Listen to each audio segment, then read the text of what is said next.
অনেকেই আমাকে ব্যক্তিগতভাবে মেসেজ করেছেন, কল করেছেন, সবাইকে শুকরিয়া জানাতে চেয়েছেন যে শাইখ আপনি কবে আসবেন। আমি আপনাদেরকে এতটুকু নিশ্চিত করছি যে আমি শীঘ্রই বাংলাদেশে আসছি ইনশাআল্লাহ। স্বাধীন বাংলাদেশে আপনাদের সবার সাথে আবারও পুনরায় সাক্ষাতের আকাঙ্ক্ষা এবং অপেক্ষায় আমি রইলাম।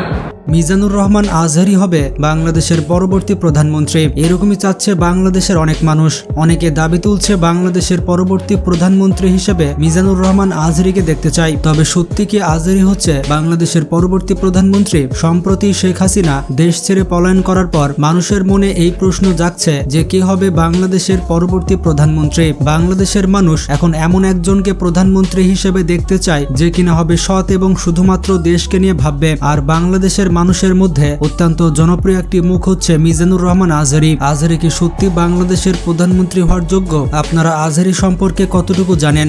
চলুন আজকের এই ভিডিওতে আমরা জেনে নিই মিজানুর রহমান আজহারী সম্পর্কে। আর কমেন্টে আপনারা জানিয়ে দিন আপনারা আজহারীকে প্রধানমন্ত্রী হিসেবে দেখতে চান কিনা। আপনাদের কমেন্টের মাধ্যমে বোঝা যাবে আজহারীর জনপ্রিয়তা কতটা বেশি। তো চলুন কথা না বাড়িয়ে মিজানুর রহমান আজহারী সম্পর্কে জেনে আসি। শুধুমাত্র 2019 সালে মিজানুর রহমান আজহারী 15,000 ওয়াজ মাহফিলের দাওয়াত পেয়েছিলেন। যেখানে একজন বক্তা 5 থেকে 10টি ওয়াজ মাহফিলের দাওয়াত পায় না, সেখানে আজহারী 15,000 ওয়াজ মাহফিলের দাওয়াত পেয়েছেন এবং সেটিও এক বছরে। এই একটি কথার মাধ্যমে আপনি বুঝতে পেরেছেন আজহারী বাংলাদেশে কতটা জনপ্রিয়। তিনি বাংলাদেশে এতটাই পপুলার যে তার এক একটি ওয়াজ মাহফিলের জন্য রীতিমতো শিডিউল মেনটেন করতে হতো। আজহারী যেমন বাংলাতে সুভাষী, ঠিক তেমনি ইংরেজি এবং আরবিতেও দক্ষ।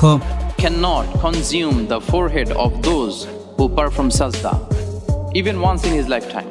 I repeat, the fire of Jahannam. তো যাই হোক, তার সম্পূর্ণ নাম হচ্ছে ডক্টর মিজানুর রহমান। তবে তিনি মিশরের আজহার বিশ্ববিদ্যালয় থেকে পড়াশোনা করার কারণে তার নামের সাথে আজহারী যুক্ত করা হয়েছে। তবে বেশিরভাগ মানুষ তাকে মিজানুর বলে ডাকে। তিনি জন্মগ্রহণ করেছিলেন 1990 সালে। তো সেই হিসেবে তার বর্তমান বয়স হচ্ছে 34 বছর। তবে তাকে দেখে মনেই হয় না যে তার বয়স এত কম। তো যাই হোক, তার পেশা হচ্ছে তিনি একজন ইসলামিক বক্তা, এর পাশাপাশি প্রচারক এবং ধর্ম গবেষক। তিনি জন্মগ্রহণ করেছিলেন ঢাকার ড্যামরাতে। তবে তার গ্রামের বাসা হচ্ছে কুমিল্লাতে। বর্তমানে তিনি বিবাহিত।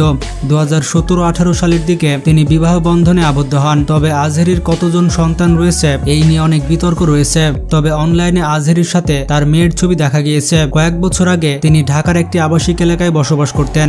তবে বর্তমানে তিনি আর বাংলাদেশে নেই। তিনি উচ্চতর পড়ালেখা করার জন্য মালয়েশিয়া দেশটিতে চলে গিয়েছেন। তো যাই হোক, ছোটবেলা থেকেই আজহারী অনেক বুদ্ধিমান একজন ছাত্র ছিলেন। 2004 সালে দাখিল বা আমরা যাকে এসএসসি সমমানের পরীক্ষা বলি, সেই পরীক্ষায় আজহারী জিপিএ 5 পেয়েছিলেন। এরপর 2006 সালে কামিল বা যাকে এইচএসসি পরীক্ষা বলা হয়, সেই পরীক্ষায় আজহারী গোল্ডেন পায়। এই পরীক্ষায় গোল্ডেন জিপিএ 5 পেয়ে আজহারী মাদ্রাসা শিক্ষা বোর্ডের ট্যালেন্টে জায়গা করে নেয়। 2007 সালে ইসলামিক ফাউন্ডেশন কর্তৃক মিশর সরকার শিক্ষাবৃত্তি পরীক্ষায় হাজার হাজার কওমি এবং মাদ্রাসা ছাত্রদের মধ্যে প্রথম স্থান অর্জন করে মিজানুর রহমান আজহারী। এই পরীক্ষায় প্রথম স্থান অর্জন করার কারণে তিনি মিশরের আজহার বিশ্ববিদ্যালয়ে পড়ার সুযোগ পান। তখন থেকে তিনি এই বিশ্ববিদ্যালয়ে পড়াশোনা করতেন। এই বিশ্ববিদ্যালয়ের তাফসির এবং কুরআন ডিপার্টমেন্ট থেকে 2012 সালে 80% সিজিপিএ নিয়ে আজহারী অনার্সের ডিগ্রি লাভ করেন। এরপর 5 বছর পড়াশোনা করার পর মালয়েশিয়ার ইন্টারন্যাশনাল ইসলামিক ইউনিভার্সিটি থেকে পোস্ট গ্রাজুয়েশন করেন। তিনি সেখানে পিএইচডি করার সিদ্ধান্ত গ্রহণ করেন। এই বিশ্ববিদ্যালয় থেকে পিএইচডি শেষ করার পর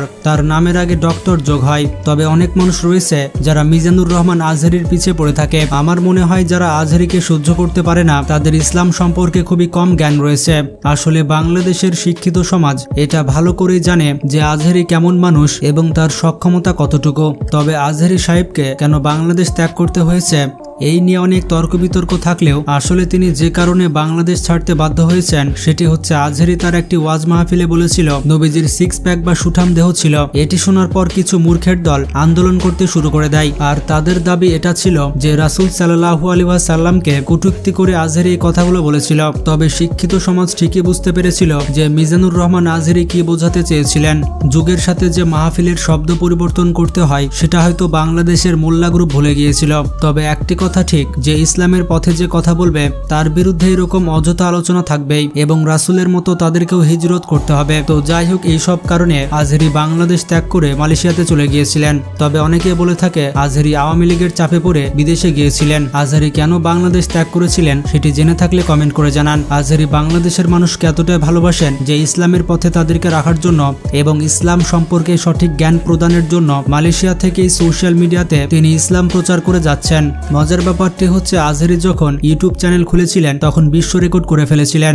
আসলে ইউটিউব চ্যানেলটি ক্রিয়েট করার আগে তিনি তার ফেসবুক পেজে বলেছিলেন যে আমি একটি ইউটিউব চ্যানেল খুলছি, আপনারা সকলেই সাবস্ক্রাইব করবেন। তো আজহারি যখন তার নতুন ইউটিউব চ্যানেল খুলেছিল তখন কোনো ভিডিও ছাড়ার আগেই এই চ্যানেলে 1 লক্ষ সাবস্ক্রাইবার হয়ে যায়, আর সেটিও হয়েছিল মাত্র একদিনে। এর আগে পুরো পৃথিবীতে এরকম রেকর্ড কেউ করতে পারেনি। বর্তমানে আজহারি এই চ্যানেলে ইসলামের সঠিক বিষয়গুলো তুলে ধরছেন। তো আশা করা যাচ্ছে আজহারি আবার বাংলাদেশে ফিরে আসবেন এবং তিনি হয়তো কোনো মন্ত্রীর পদ পেলেও পেতে পারেন। আজহারি সম্পর্কে আপনার কি মতামত কমেন্ট করে জানান। ভিডিওটি ভালো লাগলে অবশ্যই শেয়ার করতে ভুলবেন না। আর নতুন দর্শকের কাছে রিকোয়েস্ট থাকবে চ্যানেলটি সাবস্ক্রাইব করার। ভালো থাকবেন, নিজের খেয়াল রাখবেন। আল্লাহ হাফেজ।